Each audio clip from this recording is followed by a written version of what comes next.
Am I the a-hole if I tell the mother of the neighbor's children that her child calls my children racist? We live in a house with a garden. Newly built terraced houses were built right next to us, and a terrace is 2.5 meters away from our front door. All development of former gardens. A family lives in a terraced house with children who are younger, 8 and 4, than mine, 11 and 9. Once the 4 of the children were playing in the garden, but the spark didn't fly with my children and neither of them wanted to play with the neighborhood children again.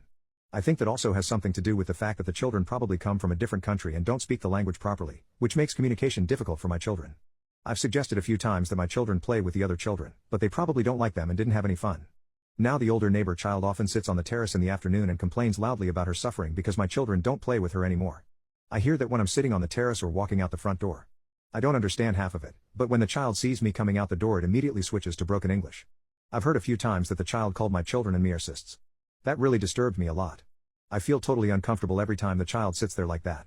But I also don't want to force my children to play with a child they don't want to play with.